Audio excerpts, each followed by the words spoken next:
Hi, thanks for watching. My name is Adam, and in this video I'm going to show you how to repair your baseboards without damaging your drywall. You don't want to make this repair more elaborate than it has to be.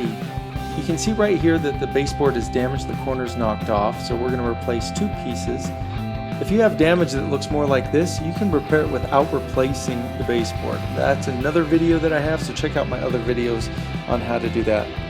So the first thing I do is run a utility knife down the edge between the wall and the baseboard at a little bit of an angle. I do it a few times. That way when I pull off the baseboard, I'm not going to tear the drywall paper off. After that, you take a long flat blade and shove it in between the baseboard and the wall and try to pry it off. Now I know a lot of you aren't going to have a knife like this, so you can use a putty knife or something like that. You don't want to use a screwdriver because that will dent your drywall. Here I need to use the knife on both corners to try to separate it.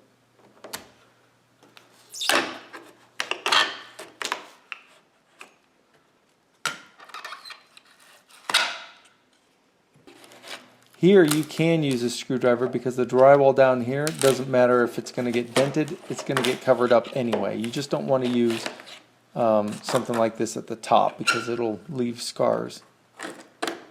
So on the top I have the knife, and on the side I can use a screwdriver because again it's not going to damage any exposed drywall.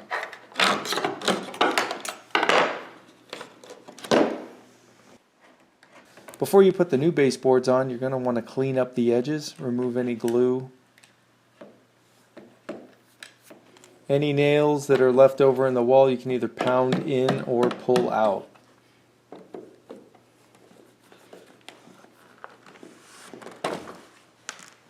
Here I'm cutting away some of the old caulking that got left.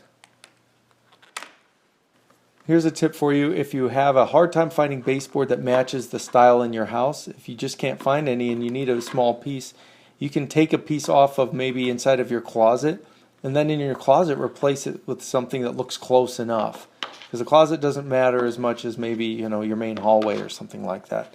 Here I'm using a piece of baseboard over from another part of the house just so it matches.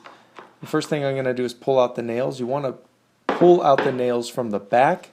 Don't try to pound them through the front because you're just going to make another hole that you have to replace.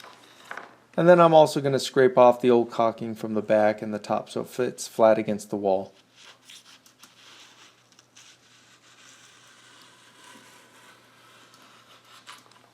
So the new piece that I'm putting in here has to match the profile of this piece. It's going to butt right against it. It's not cut 45 degrees, so let me show you how I'm going to do that cut. I'm going to start out with my saw set at 45 degrees and make a cut.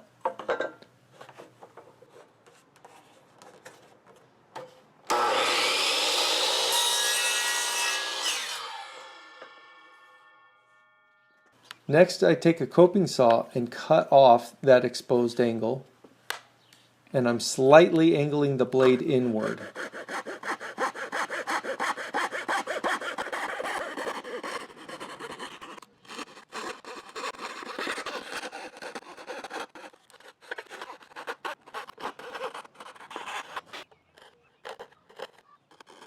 Here you can see from the front you don't see any of that brown exposed MDF. And on the back you can see I cut in a little bit more. Now you can see when I butt this up against the old piece, it matches perfect. There's a little bit of a gap, but that is close enough for all the caulking to fill in.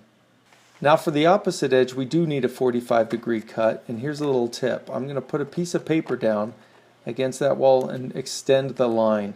This one was pretty easy to do without paper, but you might have some corners that's hard to guess where the edge of the wall is. So even though I drew a straight line, I'm going to cut 45 degrees like that. It just helps me to know where to line the saw blade up. Okay, that piece is done. Now we can move on to this piece here.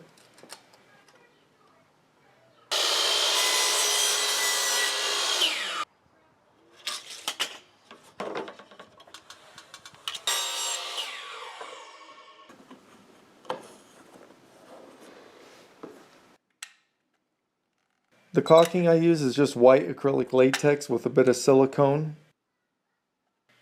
Okay, I'm going to apply a bead on the edge, also the top, and a few dabs just to help it adhere to the wall.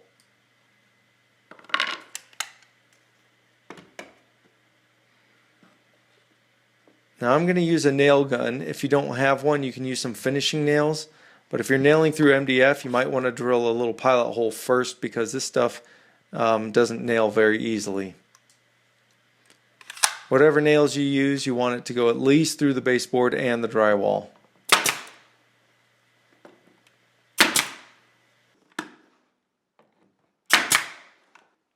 On small pieces, many times you don't need nails at all. The caulking will hold it in place.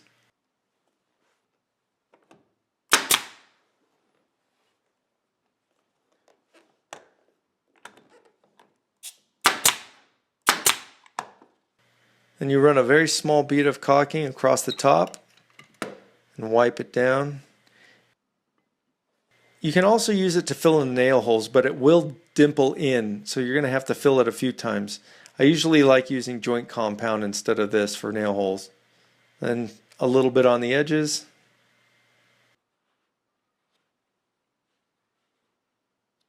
Wipe it down with a damp cloth because it will smooth it out, and that way you won't see an uneven surface underneath your paint. Alright, I hope this video has been helpful to you. If you have any questions, let me know in the comments section and I will do my best to answer. Also, if you click subscribe, you're going to get notified of more videos like this. And if you want, you can also support this channel through YouTube's fan funding link. So, thank you very much and have an awesome day.